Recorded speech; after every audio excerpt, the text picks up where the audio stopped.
Hey, look which one I got. Look what I got. Here, Elizabeth, go choose a pretty color that you like. Welcome to Watch Like a Kid. A podcast where we watch your kid shows so you don't have to. We are your hosts, Diane and Gabrielle. So come, be a kid with us.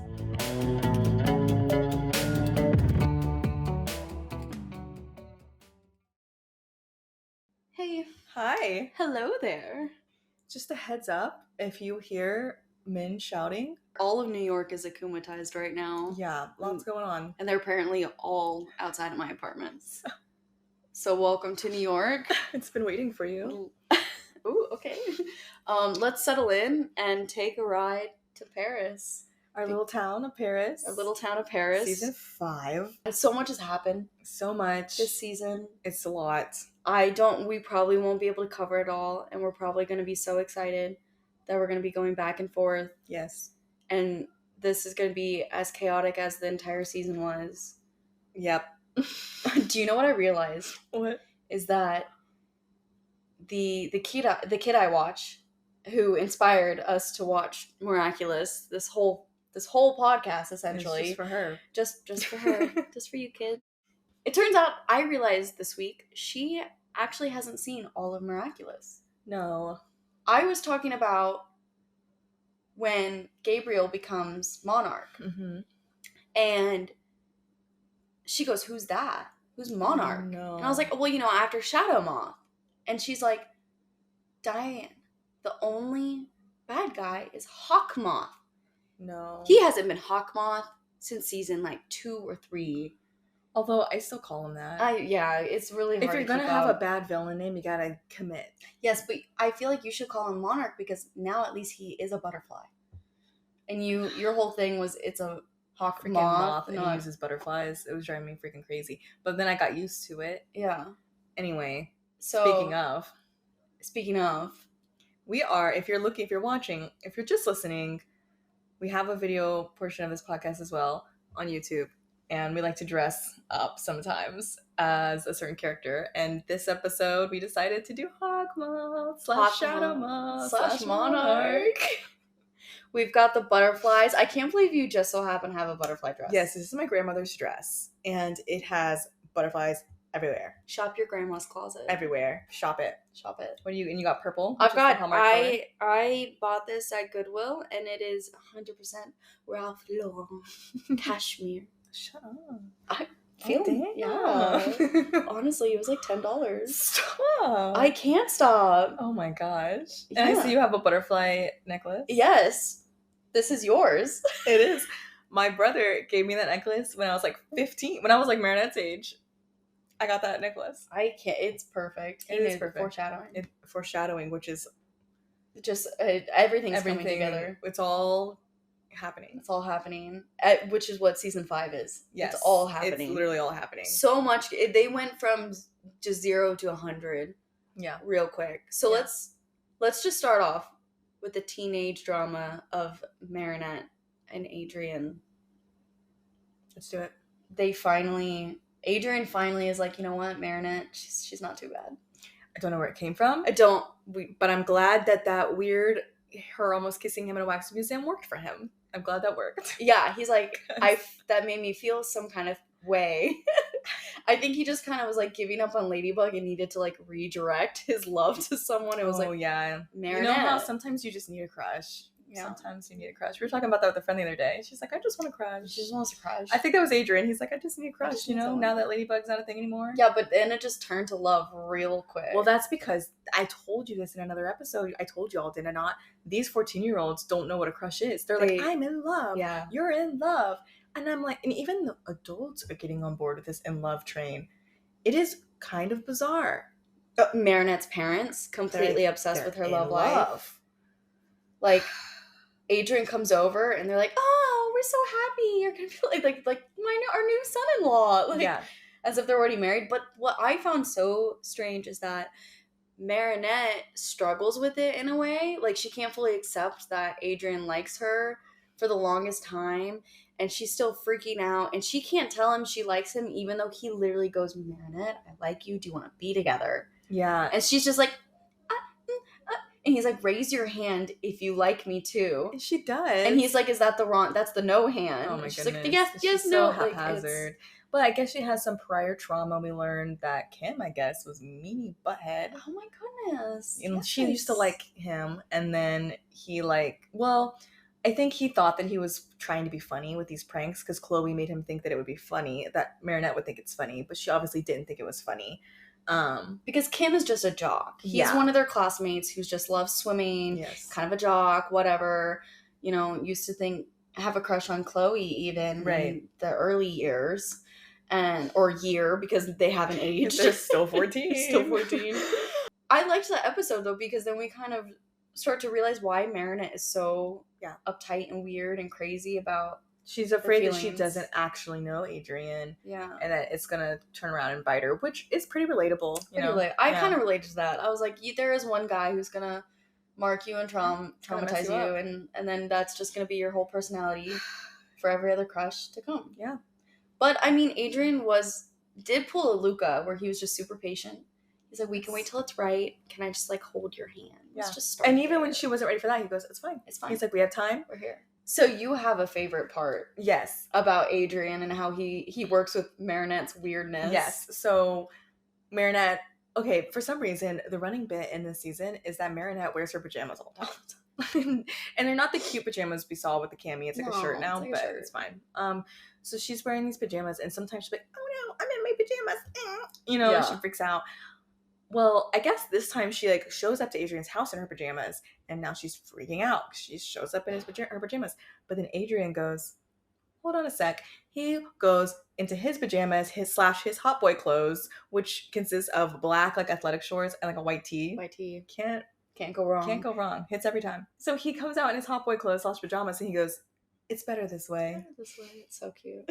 And I was like in my apartment, and I'm sure all my roommates heard me, and I'm like, yeah, it is. Get it, girl.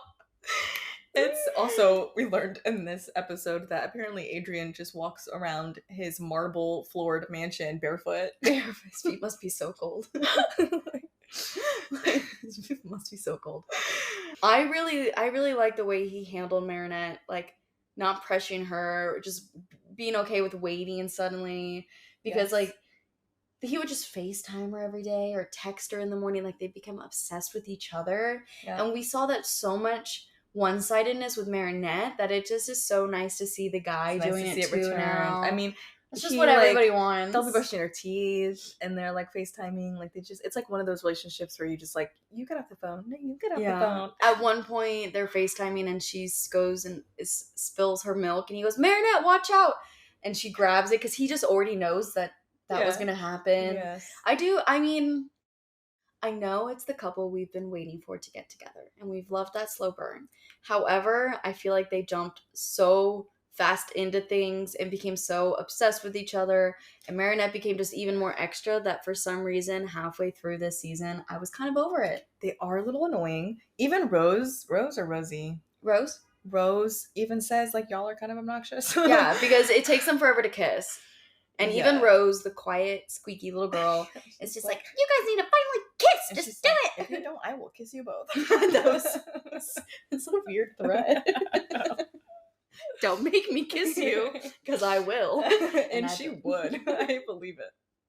I think there was just so much happening with the villains and everything this season that when it came to the romance aspect, there for one episode and then not there for another one. Yes. So we also had kind of a thing going on where Marinette had somebody crushing on her. Yeah. That just, to me, I thought was cute, but at the same time, it came out of nowhere. So Zoe, Chloe's half-sister, who's not evil, she's great. We find out she's a year younger. Yes. So I kind of liked that. It was cute. But turns out she had a crush on Marinette as well. And they're healthy teenagers.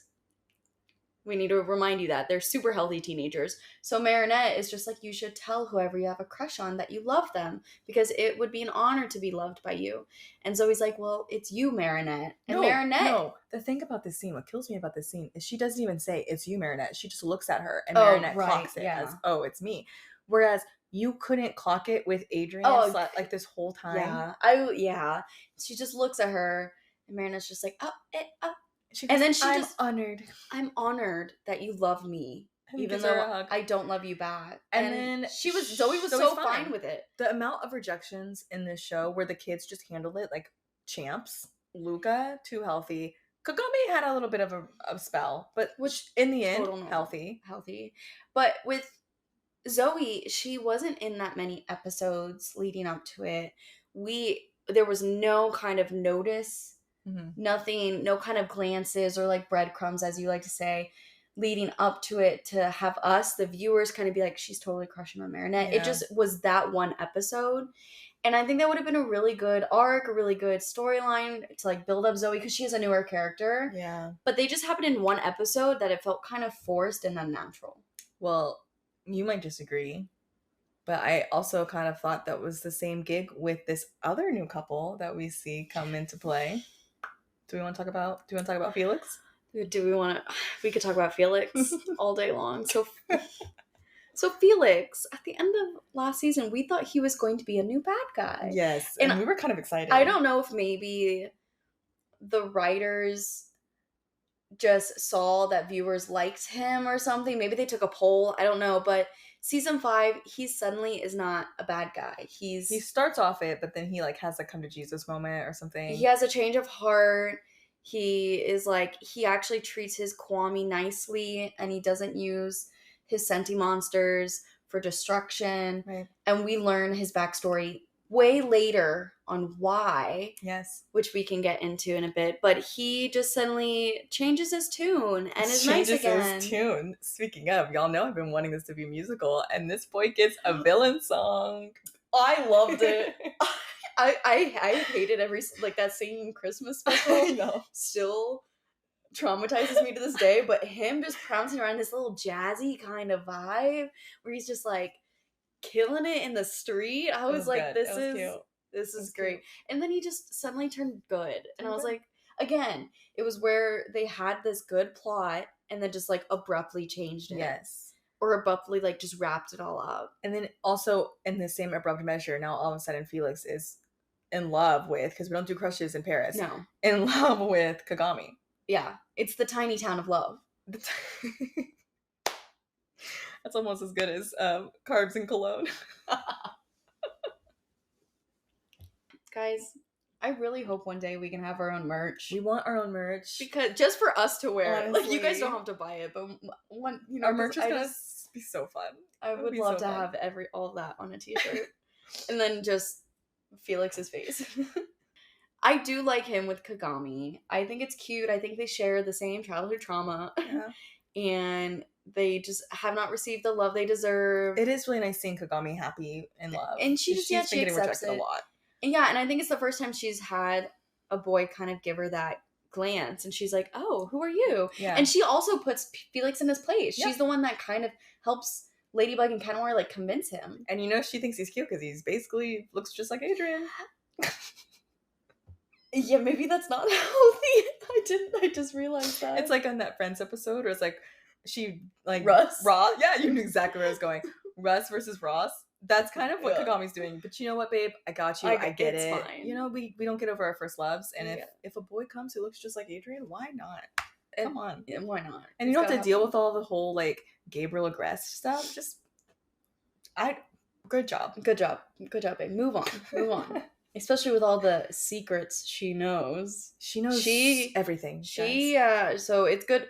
It's good for her to have Felix. Yes. Again, he just suddenly is like, I love you. And I'm like, do you know her? You don't even live in the same city. Yeah. You just popped in once. You like kind of saved her from a bad guy. She's beautiful. I get it, but she's babe. Wow. I do wish she would be with Luca, but I get it. You ship her and Luca. That's right. I ship her and Luca. It's fine. Speaking of Luca. I mean, he got the short end of the stick this season. I nearly cried. A while ago, they had Luca basically find out that Marinette and Adrian were Ladybug and Cat Noir, but they never mentioned it again. And it was very subtle, because he was doing second chances. So we're like, does he remember that? Or did he not after the, Ladybug throws up her Miraculous and fixes everything? So this season, it's like comes to light that, yes, he has known. Yes. He knows their identities and he's chill with it. He's cool with it. And he's kept it a secret. But Monarch kind of finds out Yes. through akumatizing everybody and that he knows their identities, and he tries to find out. He tries to make him confess. He's trying to make, yes. So they're able to save the day and everything from the villain. And Luca decides he needs to leave Paris because I guess Monarch only has reign on this tiny town. So he comes back to help everyone in the last 2 episodes, and he's with his dad, but also that older guy who was like a celestial guardian yeah. that comes in every now and then, and he had been training Luca with like karate or martial arts along with his dad. But we didn't get an episode of like giving us where Luca landed. So he just suddenly comes back. Some sort of like Easter egg about maybe for the next season what they're gonna do with Luca. Maybe. So I don't think we're basically he's been in like the desert somewhere, or in like he literally looked like a temple with the celestial guardian this whole time. But I was so sad to have Luca leave. I'm glad he came back, but also he just like bounced him, and then we had half a season without him. Well, I'm really grateful that we got our time with Luca, and I do think he's coming back next season, so I'm really excited for that. And I think it's going to come back better than ever, because if he's been doing all his training, I'm really excited. Now that teenage drama's over, let's talk about adults. Let's get into the nitty-gritty of this so much. Oh, I can't even. So I guess let's just start with Gabriel. Oh goodness. Who now has all the Miraculous. Yes. If y'all don't remember, Gabriel is Hawk Moth, Shadow Moth, and now he's Monarch. The first half of the season, they're basically like all about the love with Adrian and Marinette, and I'm like, this man literally has like the power of the world. Marinette, you should be focusing on defeating him, as opposed to just like fighting the akumatized villains. He might have a little weakness because, remember from the end of last season, Cat Noir cataclysms his arm. Yeah. And so was that really the end of last season? I feel like it was this season. Oh, was it? It's all blends together. But in this season, we see him being a good-ish dad and making Adrian pancakes, and he's like really struggling because his arm, and we can tell that like if he's not gonna make it, because there was an episode where he thought he was luring Ladybug and Cat Noir, and it's in the museum again, dude. And so she's about to defeat him, and he sacrificed himself. So he and Cat Noir are like entangled with each other, and he pulls Cat Noir forward, and Cat Noir cataclysms his arm. Yes, that was this season. I feel like it was the beginning of this season, because I remember it being pretty hype, because I was like, they're gonna fight Monarch every episode, and then they end up not fighting him every episode. Right. I think it was this season. So the thing with the cataclysm is the first and only time Cat Noir has ever done that in a person. Yeah, and he's really, even though it's Hawk Moth, he's Monarch homie, he's really beat up about it. Because he cares very deeply about people. Yeah. The thing with the cataclysm is it destroys. So Natalie tells Gabriel that there's no way to fix it. Right. And he still has it even when he's detransformed. So basically his arm turns black, and slowly throughout the season the rest of his body starts to decay as well. And he realizes he's running out of time. Yes. Which makes him even more obsessed with his mission. Yes. Like, he doesn't even care that Natalie's dying anymore. No. Like, in fact, Natalie realizes he's too far gone. Yeah. Because, there was an episode earlier where he has the opportunity to go back in time and save his wife, and then he doesn't because he wants to defeat Ladybug. Yeah. And that's when Natalie is like, he's too far gone. He's too evil. And so she has these secret messages from the wife saying like, please watch over Adrian, and she keeps watching these videos, and so she's trying, while she's still alive and has time, to steer Adrian in the right direction and kind of foil Monarch's plans, even though she still gets to live there. Yeah, well, our girl is no longer simping for him. No. I think she's starting to get the ick. Yeah. She must have seen his dance. He dances when he was so happy. We gotta recreate that somehow. We gotta put it up there for something. Join our TikTok, and maybe we'll see. Yeah, we'll see. Our attempt to TikTok anyway. Yeah, I would say join our TikTok. That's how much we're not. Yeah, is it join, follow, like, wait, subscribe? What is it? Subscribe. For you pages. Add? Anyway. See, so we are Gabriel in this situation with technology. So what does he do? Brings in Kagami's mom. Okay. No backstory either. No, they're just suddenly in business together. Kagami's mom just wants to rule over Paris in a new technology. She wants a new wave. So they create this thing. What is it called again? An alliance ring. Yes. And they also already have, like, you know how we're all worried, like, what the actors did their actor strike thing, and they were worried that AI, like, they could use their faces. And we had that Black Mirror episode where, like, you could use their, like, faces and make them say anything or do anything. That's kind of what happens. And then we can make Gabriel kind of say whatever. Not Gabriel, sorry, Adrian. We can make Adrian just, like, say whatever. Yeah. Because for some reason in our little Paris town, a 14-year-old boy is, like, the biggest celebrity in all Paris. And then so Kagami's mom wants Kagami obviously to succeed as well. And for some reason she wants her and Adrian to, like, get married and live happily ever after. Like, there's some royal couple. Some freaking power couple. They both become the face of the alliance ring. Exactly. And all they're of Paris, in love, apparently, according to this. They're able to make this AI turn into, like, them and be like, we're in love, we're a couple, whatever. Because Adrian was like, I'm done with modeling. And his dad's just like, that's fine, I've already digitalized you. Yeah, his dad spins it like, oh, you don't have to do your shoots anymore if you let me just use your AI version of yourself. And I think that with this alliance ring, it, like, kind of was confusing to me because there would be these grown adults listening to Adrian teach them, like, how to, like, cook lasagna. It was like weird. Yeah, and how to, like, relax. I was kind of like, because it's small town Paris, I was kind of like, I kind of got it when he had everyone have these rings, because the reason he invented it was so he could track people to see who Ladybug was, because it tracks all your data, like your movement, your, you know, how you're feeling, who you are, where you're at. You can call people on it, everything. You can record people on it. If you're a conspiracy girly, this season will freak you out. And Adrian and Marinette kind of realize that that's kind of sus, and they are the only ones who, like, don't wear it. Yeah. And Milan one episode, which was cool. Yeah. But that's Milan was like, it's not sustainably made. Dude. Paris is, like, the test group. And then they decide to go global. And that's when I suddenly was like, oh, right. There's the rest of the world, not just these little French kids. Gabriel is able to the reason he first teams up with Kagami's mom is because they make the alliance ring. So when he akumatizes people, the alliance ring can transfer the power of the miraculous to whoever's ring is akumatized. And he has the Kwamis, like, in cages in his little dungeon. So he's able to transfer it to any alliance that he wants. Yeah. And Marinette is like, how do these people have the power of a miraculous if we don't see the Kwamis, if we don't see the miraculous, if once she breaks and deakumatizes the butterfly, it's like, where's the Kwami? It takes them so long to realize. Yeah. And even then, I still don't think they fully realized it was because of the rings until the last moment at the last episode when it was too late to use that information. They were like, take off the ring. Yeah. Yeah. And so they want to go global to be able to control everyone through these rings using a whole bunch of other things. I mean, Gabriel akumatizes himself to be able to, like, mind control people at one point. And it just starts to get deeper and deeper and crazier.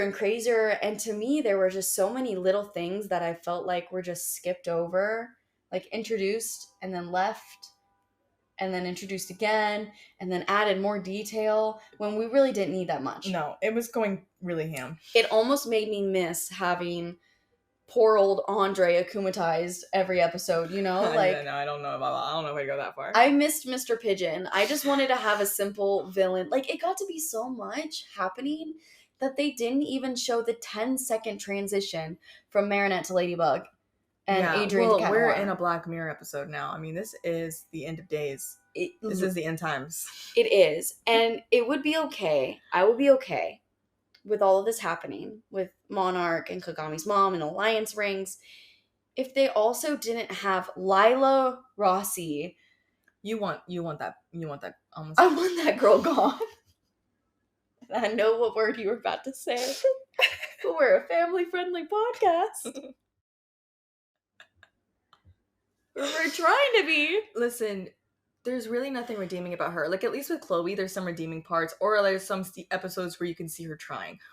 With Lila, she's just evil. We don't get enough details or backstory on her, why she's doing it. We find out she's lying to her mom. She's lying to everyone. At first, she's just a pathological liar who maybe, you know, like, just has some issues with other teenagers. But this goes even farther. She gets into it with Gabriel, and then Gabriel decides he doesn't need her anymore. And so she finds out he's Monarch, but we don't really know how she finds out. And she uses that against him, and then she decides, I want to ruin Marinette, I want to ruin Ladybug, and I also want to ruin Monarch. Mm-hmm. And I feel like that's just so much. But yet, at the same time, she's not in every episode. Yes. And so one episode happens where she's finally outed. Everyone realizes, like, oh, she's not good. She takes control of Chloe. She manipulates Chloe. Chloe becomes, like, super duper akumatized, tries to run. She becomes mayor of Paris. Listen, I know there are not a lot of options for mayor in Little Town Paris, but adults, I remember Cat Noir said, surely an adult is going to fix this because a 14-year-old cannot be mayor. Chloe, no one fixed this. So her dad quits as mayor. Chloe becomes mayor via Lila talking in her ear. She gets her teacher fired, the principal fired. Basically, the school shuts down. It becomes like Chloe's world, and we're just living in it. And none of the adults are like, huh, let me stop this child. Well, meanwhile, from being a mayor. Meanwhile, Gabriel is like, I'm gonna roll with this. He doesn't know what's happening, but he's like, I'm gonna use this to my advantage. We're gonna get these robots in. Whole time, Lila's like, no, you think you're gonna be able to do? I'm in charge. Well, in that scene with Hawk Moth talking to Chloe, he kind of shows his true colors because he says to Chloe, because of these rings, you can give them the power. You don't have to do anything. And we're like, Hawk Moth, we knew you were lazy. He had to put in some work this season, though. He did. This season, he was not as lazy. He was not as lazy this season. And also, he thought he was the only villain, and Lila's just been under our noses. I'm sorry, I can't get over her. Because she literally, turns out she was wearing a wig the whole time, and then she has, like, a whole basement. We knew that hair was sus. She has a whole basement of, like, a map and, like, those, like, red strings pointing to everyone. Like, she's been plotting something this entire time. She's definitely giving Pretty Little Liars. It's very strange. It's so strange. And I'm like, and then when she takes the wig off, I'm like, are you even at high school? Yeah, she looks 30. And we know our girl Alia is 30, but she looks 30. Yeah. I'm so confused. And of course, at the end of the season, we're left with a cliffhanger with her. Which, like, okay. But also, why her? Why does she want all of this power? Why did she get so invested in all this? We get it for Gabriel. Gabriel wants his wife back. Why Lila? What is she to gain?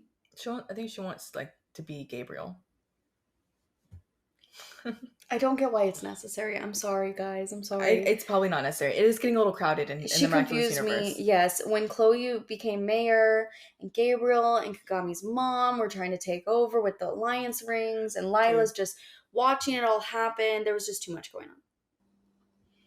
The last 2 episodes is wild. We have watched so many different recaps, explanations. We've rewatched the episodes, and I'm still so confused. I'm so tired. I'm exhausted. I was screaming at the TV, and at the same time, I didn't understand anything. There was so much. So if we get anything wrong or skip anything in our explanations, please, I mean, you can let us know at Watch Like a Kid, but also please show us lots of grace. And if you're just as confused as we are, thank you for being here in solidarity. We understand.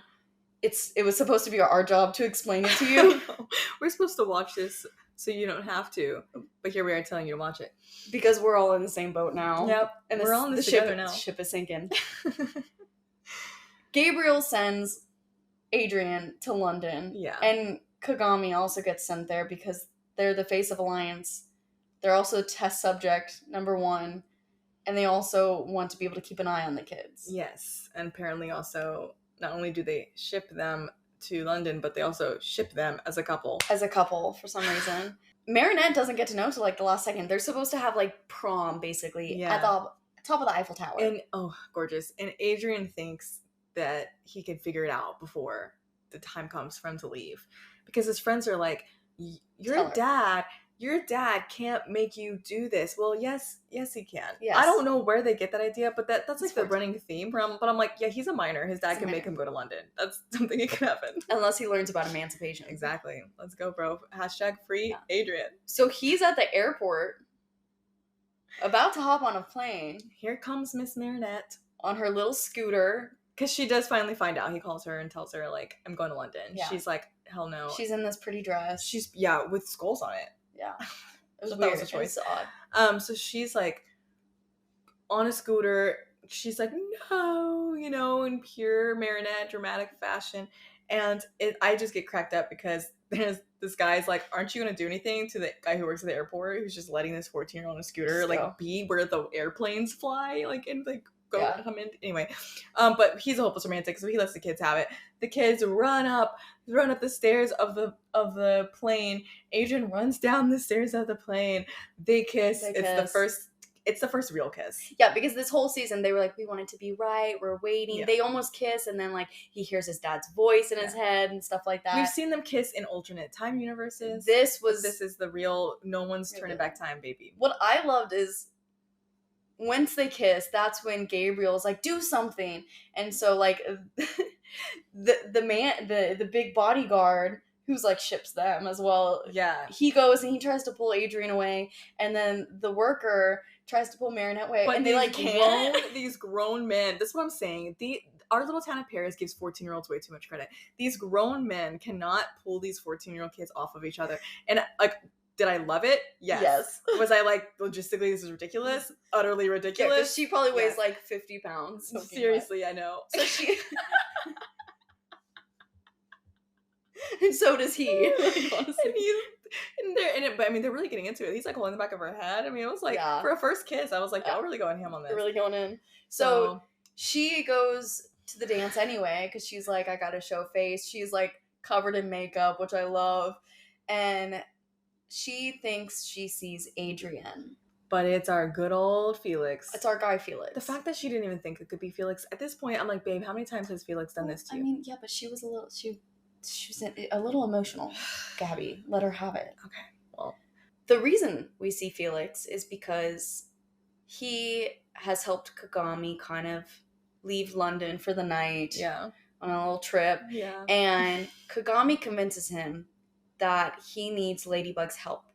We just find out, for just a 10-second clip, through a flashback, that Kagami has known for quite some time. She just knows that Ladybug is Marinette. Yeah. And we don't know if she knows about Cat Noir. We just know about Marinette. We finally learn his backstory. Because I'm like, why? What does he want to tell Marinette? What does he want to tell Ladybug? Why does he need her help? So he convinces her, he pretends to be Adrian. She follows him back to the high school, and they put on this very avant-garde sort of play, which also is like a dream. Yeah, it's got masks in it. I was a little confused. I think it's because he uses his Senti monster. Yeah, which is like a projector and like light. And so for her, it's kind of like a dream, but it's actual real. So we find out Felix and Adrian's parents are related. The sisters are twins. They are having a hard time conceiving children at the time. When they go their several ways, they have different childhoods. One is, meant to, I think it's Adrian's mom is the one who's meant to rule the kingdom, so to speak. And then there's the other daughter, and she decides to marry Gabriel. The other daughter marries a not so nice guy in order to, further the rule of this imaginary kingdom that it's a strange story. Again, very, very... They're kind of using like fairy tale folklore to kind of tell the story. Yeah, with like some weird spoken word poetry kind of vibes. It's a lot. That's what I felt. Yeah, and because Kagami and Felix are like acting it out the whole time. Right. As like puppets almost. So we realize that in order for them to be able to conceive children to continue the legacy, they use the peacock miraculous. So suddenly we realize that is why Felix wanted it so desperately at the end of the previous season. Because Gabby and I were wondering why he didn't just keep all of the miraculous. Right, he only wanted the peacock. He just wanted the peacock. And we're like, that's kind of a weird trade. Yeah. And we realize it's because the that Miraculous is what was kind of controlling Felix still. And in order for him to be free of his trauma and his boundaries or whatever kind of metaphor, he needed it. Mm-hmm. Because everybody else used the sentient monsters and everything that it produced for evil, he saw them as creations almost for good. And that's when we kind of are like, oh, he wants to be a good guy now. But he needs Ladybug to know that. So he can kind of help out. She wakes up. She's like, oh my gosh, what is going on? I need Adrian back from London. The only person that can help me is Natalie. So she goes as Ladybug to the Agrest mansion, finds bedridden Natalie, and is like, she's dying, y'all. Whoa. She's gripping this smartphone, though, that has all of Adrian's mom's messages, and she gives it to her. And she's like, here's what you need to know. Save Adrian. And then she's like, change back. And Marinette's like, what do you mean? Or she's as Ladybug. She's like, what do you mean change back? She hides at the last minute because she hears voices coming. And it turns out that it's Gabriel. And he's coming to just be like, haha, you're dying, to Natalie one last time. And he takes the ring, the wedding ring he had given Natalie, which was his wife's wedding ring, and he takes it back. And then he's like, good luck dying. Yeah, it was a really interesting relational dynamic there. And she changed, and then he changes into Monarch. And Ladybug sees it all. And it suddenly clicks. But for some reason, they don't really hesitate on that much. Like, it just clicks. She's suddenly like, hey, Cat Noir, get your butt over here. Like, I'm like, I would have needed a minute. Yeah. To digest this. That the freaking love of my life's dad is the man we've been fighting for, I wouldn't say years, but they're still 14. For 1 year. 1 whole year. A lot has gone down. She's still wondering, what does she mean by change back? It turns out, while this is happening in the mansion, Gabriel has activated all of the alliances to kind of be like this mind-controlled nightmare situation where everyone's kind of living their nightmare until they put on the alliance ring and it calms them down. And then the ring transmits a message saying, get Ladybug and Cat Noir. They're evil. They're the wrongdoing. They're working for Monarch. Locate them. And everyone turns into these different, like, kind of like soldiers, so to speak. All hell breaks loose. They track her down to the mansion, and she's suddenly like, oh, I need to change back because then they won't be able to find me. She changes back into Marinette. She's hiding in a cupboard when Plague comes along. Why is Plague there? Gabby? Is there cheese? He's forgotten all about the cheese. Because Gabriel has used his own son as test subject number 1. Yes. So Gabriel is under this mind control. He doesn't want to put the alliance on because he doesn't want to be controlled. So before he loses his sanity in his mind, he takes the ring off and tells Plague, go find Ladybug. Give it to her. So Marinette is in the cabinet in the kitchen. She's got the ring Plague gave her now. She's about to transform back when suddenly, it was kind of scary, suddenly like her leg just gets grabbed and she gets dragged out of this cupboard.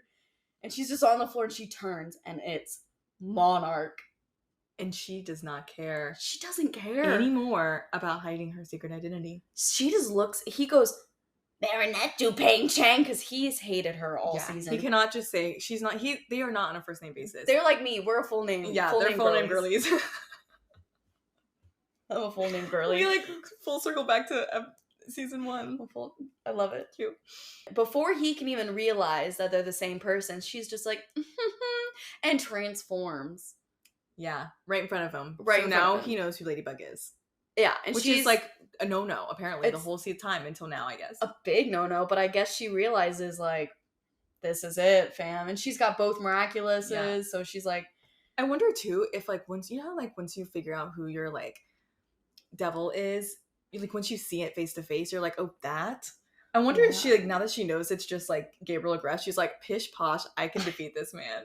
Sure, he's got all the Miraculouses on there with some bling on his fingers, you know, which she doesn't realize yet. It takes like another few minutes of them like battling it out. Yeah, she's like, where are the Kwamis? And he's Yeah. so proud of himself. He's like, I have them caged up like animals. He's like, you as a guardian were doing nothing. You kept them in a sewing box. I reinvented them. And I was like, you know what? He's not wrong. He's not, for as lazy as he is, he still But goes ham. okay, but was that him or was that Kagami's mom? Honestly. They end up having like this fight. And at the time of their fight, who shows up to the mansion other than Lila? Of course. And their plot lines aren't connecting yet. So we're like, why are you here? Right. Go away. Ladybug and, well, she's Lady Noir Yeah. now, I think her name is. She and Monarch crash to the basement, and then she sees Adrian's mom, and that's when she's kind of like, what is going on? Like, and then that's when Monarch is just like, this is all I've wanted. I just want my wife back. But why didn't he just say that? Well, because maybe they could have figured something out. They could have worked with Bunnix or something, maybe, and figure something out. Yes, I don't.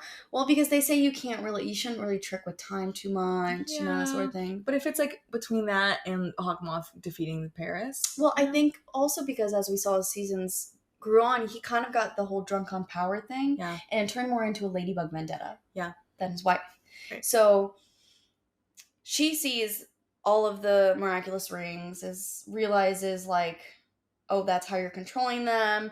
She's able to get one of them back. So I think it's the turtle one. Carapace, was it? I don't remember. I think she's able to, because he's been shielding himself from her getting the rings. So basically she's trying to cataclysm him for like 5 minutes straight, and then she's able to steal the ring so he can't just shield himself anymore. And it gets to the point where she kind of like twists and ties him in a bind. He de-transforms, and she, being Marinette, is like, hey, we can work together.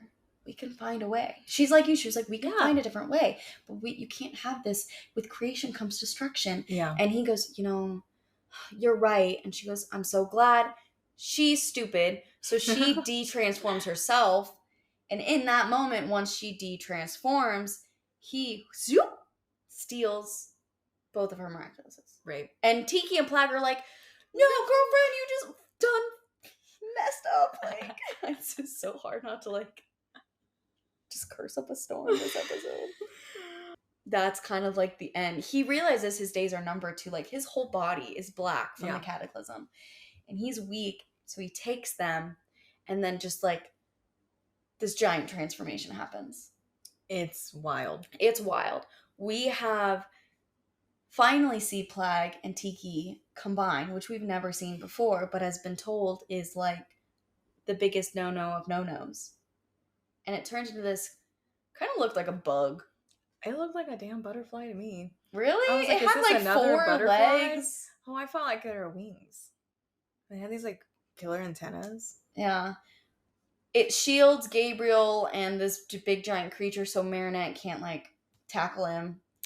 And it says, oh, what year even is it? It's been centuries since someone called upon me. Like, I like how she's like doesn't care about humans. She's like, what do you want, pathetic human? Do you want riches? Do you want to live forever? What is it? Like, you guys asked for just simple things. And so it's very ambiguous. But basically, Gabriel just goes, read my mind. And she goes, I think it's heart. Read my heart. Yeah. And she goes, well, in order for you to get something has to be destroyed. So what's your sacrifice? Yeah. So she goes, what is it you want? What is it you wish for? And he goes, read my heart. She goes, what is it you wish to be taken? And he says, read my soul. And then she goes, very well, it is done. And we have this sudden giant blow up. Like, literally it goes blow up Paris, big white light blowing up the world. And then it even goes into the galaxy. And I thought that was a little bit excessive. Why do these people care about these French kids? Honestly, we had those people show up too. Yeah. As a side note. Yes. The people from the Miraculous World, New York and Shanghai show up for this big final battle. It was pretty baller. Luca shows up. He's apparently been learning, karate from the Celestial Guardian this whole time. Everybody kind of like shows out. Yep. Except Cat Noir. Which I thought was so weird. They started it together. They should end it together. Where is he? We don't even, like... We see him at the very, very end. He goes Yes. something about Milady, you know, as he So, does. at this big blow-up happens, and we do see this sweet scene where Gabriel is just cradling his wife, and they just, like, become this one white form of light together, twisting around. He's, like, cradling her head, and they just, like, disappear. Mm-hmm. And then it seems as if it's been, like, 1 month later, kind of flash forward. Mm-hmm. First time I watched it, I thought it was a dream. Yeah, they do these weird things sometimes where they'll have, like, a vignette around. Vignette, it's, like, fuzzy. Yeah, and it did look very dreamlike. It felt very hazy. Yeah, and I didn't understand it if it was a dream or if that was what he was wishing for or if this is what actually happened. I still don't know, because we see all of the kids playing in the backyard at the Gress Mansion. We see Kagami with Felix happy. We see Adrian with Marinette happy. But then we see a shot with Natalie, who does not look like she's dying anymore. She looks really healthy. And either, we don't know, but Adrian's mom or Felix's mom, because they're identical twins. Yeah. Sitting side by side. Yeah. At first I thought, you know, he's wishing for his wife to come back. So it's his wife. I didn't even realize it till we watched the episode together for a second time that Natalie is there and perfectly healthy. So she could have used the wish on Natalie. On Natalie. And then that's just Felix's mom. So I'm wondering, was his sacrifice him and his wife? And if so, why would he bring back Natalie? Because literally he was like, leaving you to die. Yeah. And we don't see him suddenly changing his mind. At the end he says, you know, Marinette, just make sure Adrian sees the times I try to be a good father. Right. We thought he wanted Adrian to be able to, and the whole time he's like, I might leave and Adrian won't have me anymore, but at least he'll have his mother. Well, could he maybe like have his wish have been something to do with the Peacock Miraculous itself? Because that would fix a lot of things. Maybe it would bring back his wife and Natalie if the Peacock never got like messed up. Maybe. And I'm really seriously hoping that they have like a 2-part opener for season 6. Yeah, we need some more details. We don't really understand what happened. I feel like they tried to make the last 2 episodes of the season into like a movie on its own. Yeah. But they had like, there's a lot. I get cliffhangers, but this was like more, this was just a confusing ending. It could just be that they wanted to keep it vague because maybe they want to explain more in the new seasons. Yeah. So they all seem happy and they have everything together. And Adrian's kind of like has the rings and he's like, Ladybug gave me these rings. They don't show that. Marinette's just like, you know, how are you doing? And he's like, I just keep thinking about my father. How can I be like him? Or like, I'm missing him. Kind of like that inner turmoil of like, his dad was a bad guy, but also it was his dad. Yeah. And so she's kind of encouraging, being like, you know, you can be the best parts of him, but you can also be the best parts of you.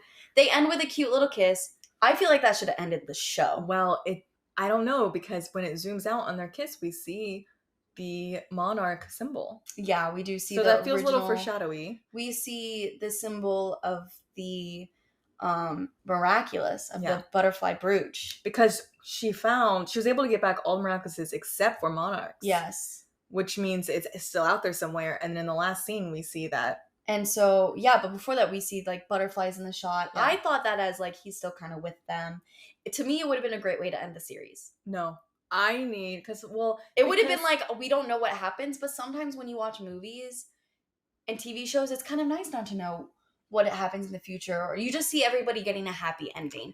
And and that could be kind of, you know, like kid magic, kid movie magic, right, where kids aren't going to be like, oh, look, there's Natalie and the mom. Like they just see, oh, he wished for a happy ending.